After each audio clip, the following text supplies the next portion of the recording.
En direct avec l'excellent Guillaume Laniel. Guillaume Laniel, l'homme des masques, l'homme du musée des masques de Limoux, dont nous reparlerons ensuite. Mais dans l'immédiat, nous allons parler d'une exposition sur la mer à Collioure. Ça tombe bien, c'est un port. Balance ton port à Collioure. Donc, qu'est-ce qu'on expose et où on expose à Collioure, Guillaume Laniel? Eh bien voilà, c'est une très belle exposition qui est à Collioure, à l'ancienne mairie de Collioure, que j'ai baptisée Mémoire maritime de Collioure à Carthage.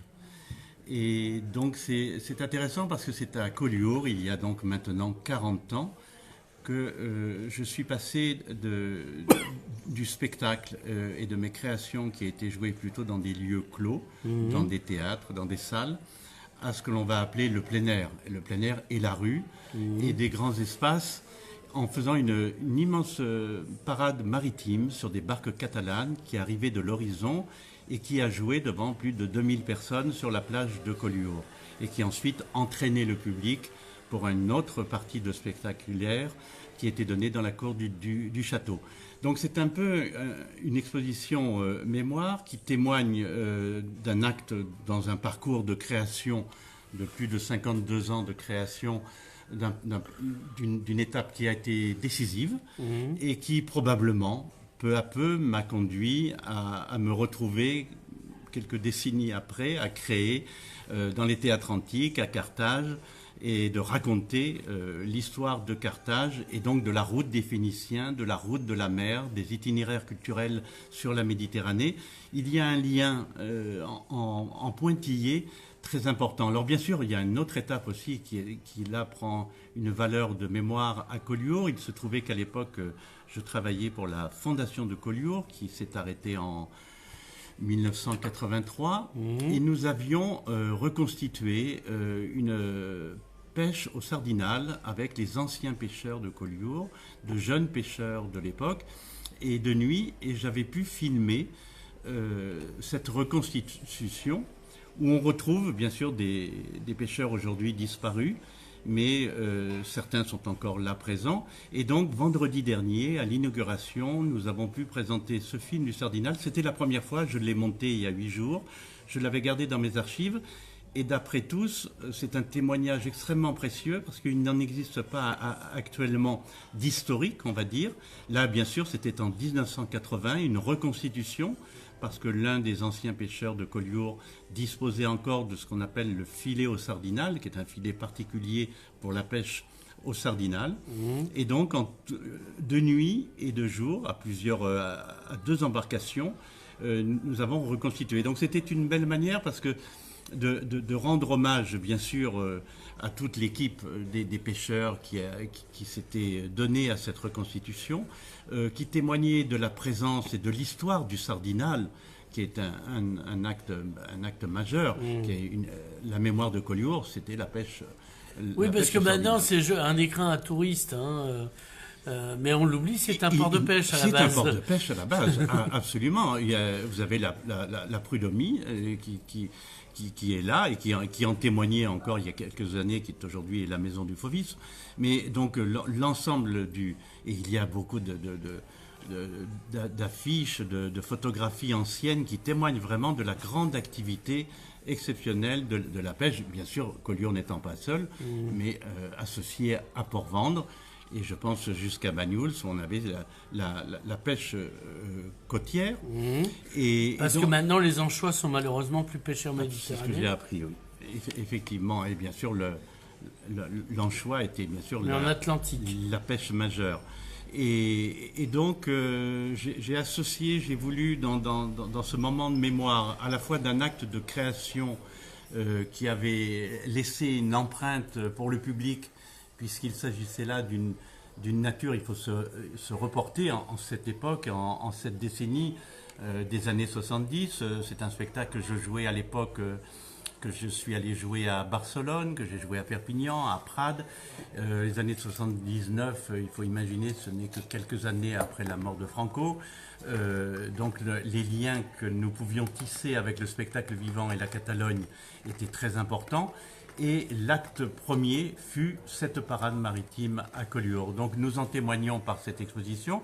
Et ensuite vient se présenter toute une série d'étapes de création, à la fois vers l'Atlantique, puisque plusieurs années après, j'ai pu créer jusqu'en terre galicienne des cortèges de la mer autour des ex-voto, des pardons, des fêtes de la mer, grand public, dans les rues et dans le patrimoine à la fois des itinéraires de Compostelle, mais aussi des sites qui bordaient l'océan Atlantique.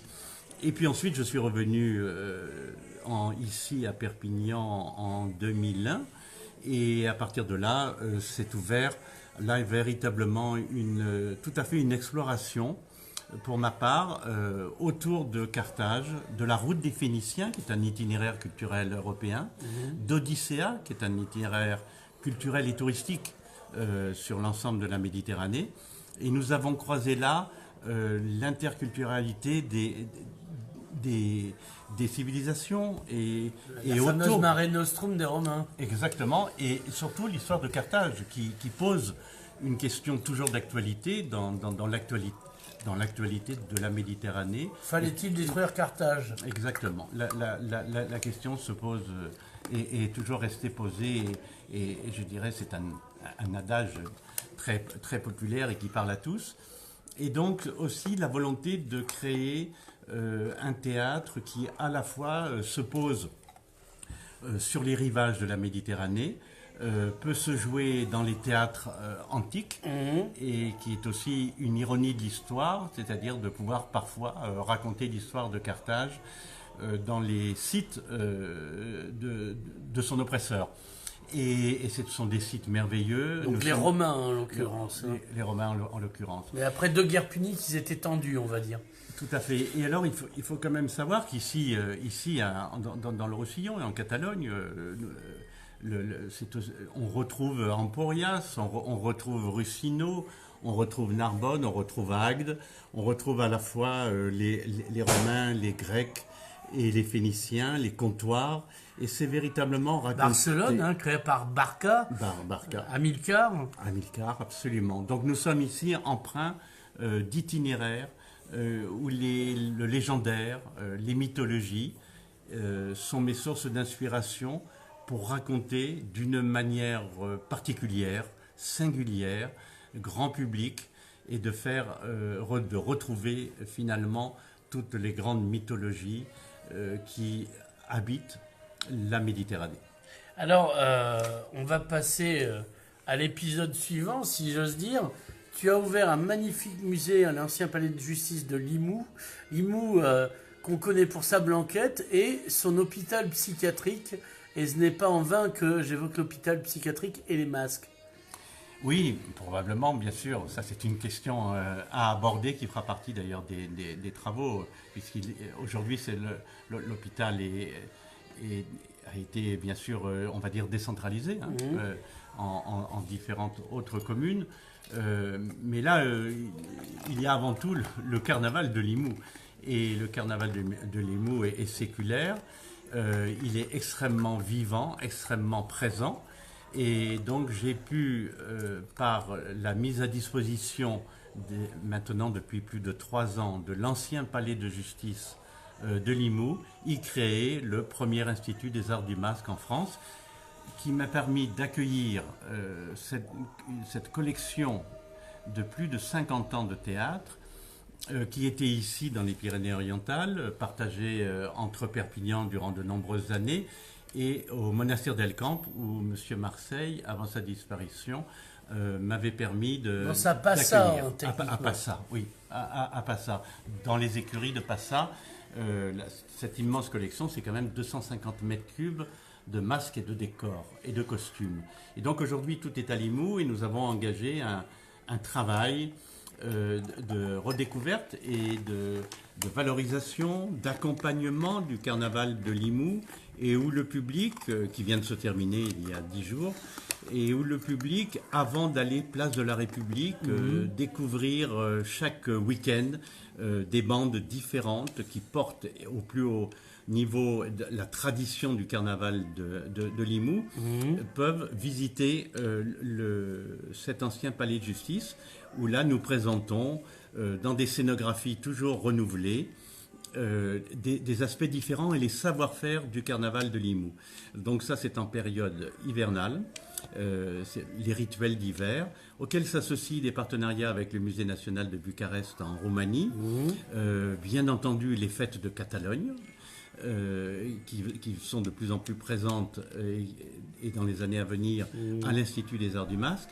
Et en même temps, l'été donc, se consacre plutôt aux créations artistiques. Donc j'ai pu exposer durant plus d'1 an le Maître de Cabestany, l'une de mes créations que j'avais pu créer à Cabestany et jouer à Barcelone. Et alors le Maître de Cabestany, comme son nom l'indique, c'est un artiste, un artisan du Moyen-Âge, ou non oui, bien sûr. Et qui fait des retables. Non, attends, les tympans, le Maître de Cabestany, vous l'avez ici, vous avez le tympan qui est dans l'église, le tympan original qui est ici à Cabestany, bien sûr, dans l'église de Cabestany. Vous avez une frise exceptionnelle au boulot. Oui. Vous avez les sculptures. Rivesaltes aussi, me semble. Non. Ici, dans ce département, nous n'avons que et le monastère d'Alcamp, justement, où les sculptures sont au portail de la petite chapelle du monastère. Et ensuite, bien entendu, c'est un sculpteur de la fin du roman, tout à fait exceptionnel, unique, malheureusement trop peu connu encore, mais sa découverte est récente. Durlia l'authentifie dans les années 50, et les découvertes récentes dans les différents sites, et Catalogne et Toscane. C'est un atelier, un sculpteur itinérant. Et donc j'ai pu composer à partir de son œuvre donc des communes dans l'Aude, Saint-Papoul, Saint-Hilaire, Rieux-Minervois et La Grasse, d'Étienne, des œuvres souvent éparses, fragmentées, du Maître de Cabestany. Donc j'ai pu composer une sorte d'opéra de masques pour danseurs et comédiens, et un spectacle qui aujourd'hui est bien sûr peut être joué dans d'autres sites que les sites du Maître de Cabestany. Et donc pendant plusieurs saisons, nous avons exposé ce que j'ai baptisé les masques en scène. J'ai déjà présenté cette formule à Perpignan, c'est-à-dire ce qui est l'esprit d'un spectacle et permet à la fois des concerts, des lectures, et de retrouver la dimension plastique d'une création théâtrale. Et donc le prochain travail sera sur Marc Chagall, dont j'ai pu créer avec toute mon équipe, parce que c'est un travail d'équipe, un travail de création d'équipe, un travail qui avait été réalisé en Lorraine, d'après le vitrail de la paix de Chagall, vitrail qui est à la fois l'un des plus grands du monde, puisqu'il est sur toute la hauteur d'une église qui avait été détruite pendant la guerre, et en même temps l'autre partie qui est le vitrail qui est aujourd'hui à l'ONU. Donc l'été prochain, les masques en scène témoigneront de le regard artistique et théâtralisé autour de l'œuvre de Marc Chagall. Alors question, est-ce qu'il y a une page internet, une page Facebook? Oui, il y a une page Facebook, Institut des Arts du Masque, et là vous avez toutes les documentations, tous les contacts, c'est très actif et très au point et très actualisé. Alors la question c'est pourquoi ce patrimoine que tu avais entre tes mains n'a pas atterri à Perpignan? Moi qui suis catalan, je suis triste. Oui, j'ai rien contre les Audois. Non, mais là... Bon, je raserai le village dès que j'aurai l'occasion, mais... On reconnaît bien Nicolas Codeville, là. Oui. Mais là, il y avait comment dire, vous savez, après avoir réalisé c'est un concours de circonstances excellent. Non, parce que par exemple, l'œuvre de Claude Massé a atterri à Bègle, quoi. Oui. Est-ce que finalement, les collectivités territoriales n'ont pas porté assez d'intérêt à ce travail pour qu'on l'ait ici et que ça aille dans l'autre. C'est le fond de ma question. Oui, mais très, très simplement et de manière très, très positive, je dois dire que l'art du masque en général, et lorsque l'on entend masque, on parle figure, et bien sûr ça contient à la fois la gestuelle, la musique, la dimension plastique, rituelle, la transcendance, et donc... Et effectivement, je dirais, l'Aude, un concours de circonstances. À l'époque, nous terminions la scénographie du musée Musique à Céret. Donc du bon Paul Massé et de Christine. Hein. Absolument. Et où le musée était en cours de réalisation lorsque la commune de Limoux avait le souhait finalement, héritant du palais de justice, de peut-être y faire un musée du carnaval. Et ainsi les choses... Parce qu'il y a un très grand carnaval dans lequel les fous participent aussi. Absolument. Enfin, les fous. Et donc il y avait là une sorte d'évidence entre ce lieu, il ne faut jamais oublier le jugement de carnaval. Donc nous sommes là dans un ancien tribunal. Il y avait là une volonté de se pencher et d'apporter véritablement une contribution à la valorisation du carnaval de Limoux, qui est extrêmement présent et donc ainsi poursuit sa tradition depuis plus de 4 siècles. Et donc la dimension et l'équilibre entre la tradition et la création ont créé des circonstances extrêmement favorables qui permettaient d'accueillir et de mettre en scène à la fois le carnaval de Limoux, à la fois les carnavals du monde et les autres traditions de masques de théâtre du monde, et ils sont extrêmement nombreux. À Bali notamment. Mais... Bien sûr, le théâtre japonais. Voilà, le théâtre No. Le théâtre No extraordinaire. Parce qu'il n'y a pas que le docteur No, il y a aussi le théâtre. Kabuki, pour revenir toujours au masque. Je ne me trompe pas le sur le kabuki, bien entendu, pour être sûr. Absolument. Et nous sommes là sur des traditions millénaires de l'histoire du masque. Et le carnaval de Limoux est aujourd'hui, parmi les grands carnavals européens, un carnaval d'origine, de source occitane, qui a là toute sa valeur et qui est arrivé au fil des décennies à garder son identité. Et le nombre de bandes est toujours croissante.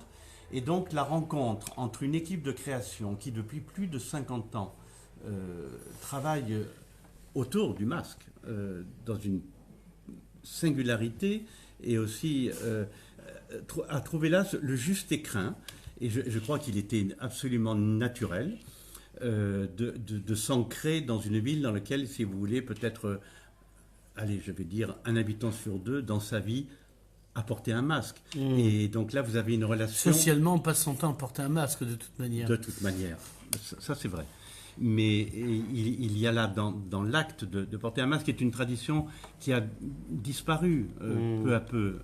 À Perpignan, il y avait aussi une tradition du carnaval et de l'intrigue liée au masque qui était très forte, qui a disparu. Mais complètement, mais si vous voulez... Il y a 30 ans, en fait, que ce type de carnaval... Parce que même si le carnaval a disparu depuis plus de 10 ans maintenant... Oui, oui, 15 ans. Mais cette tradition de l'intrigue, du masque... Absolument. Et l'un de mes premiers actes, d'ailleurs, à Limoux, fut une lecture de connaissances mutuelles de ces très très belles pages de Joseph Delteil qui racontent le carnaval de Perpignan.